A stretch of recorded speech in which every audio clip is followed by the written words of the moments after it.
Monsieur le président, monsieur le ministre, mes chers collègues, il me revient depuis maintenant 8 ans de vous présenter le budget du programme 129, coordination du travail gouvernemental, dédié plus particulièrement à la cybersécurité, la lutte contre les ingérences numériques étrangères et l'appui aux services de renseignement. Cyberattaques, guerre informationnelle, opérations de déstabilisation des Outre-mer, tensions causées par les conflits en Ukraine et au Moyen-Orient sont reliées à 3 sources principales: la Chine, la Russie et l'écosystème cybercriminel. En dépit de l'augmentation des menaces de tous ordres, le dôme cyber français a tenu en 2024.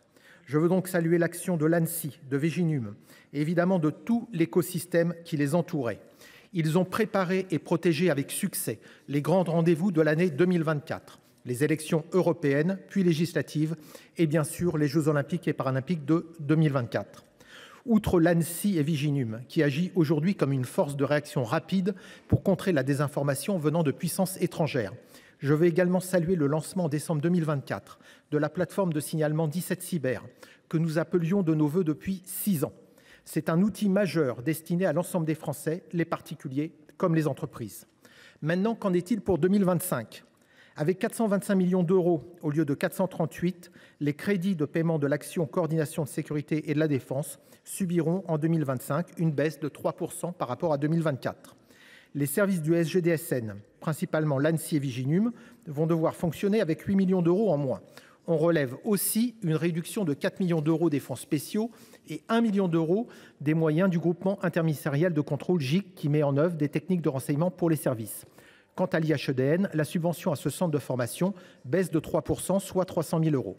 Pour les effectifs, le plafond d'emploi passe de 1 283 équivalents temps plein travaillés en 2024 à 1 300 pour 2025.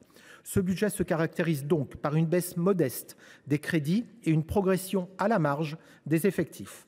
C'est principalement pour ces motifs que la commission a émis un avis défavorable à l'adoption des crédits de la mission Direction de l'action du gouvernement. Néanmoins, j'estime que dans un contexte de contraintes budgétaires, les ajustements proposés par le SGDSN sont nécessaires et pertinents.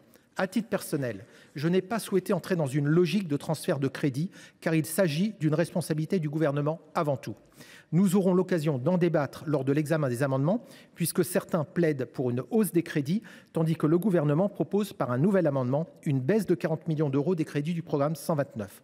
Les résultats et la motivation des équipes que nous avons rencontrées avec mon collègue Mickaël Vallet permettent de penser que la France dispose d'une capacité de premier niveau pour s'adapter et relever les défis.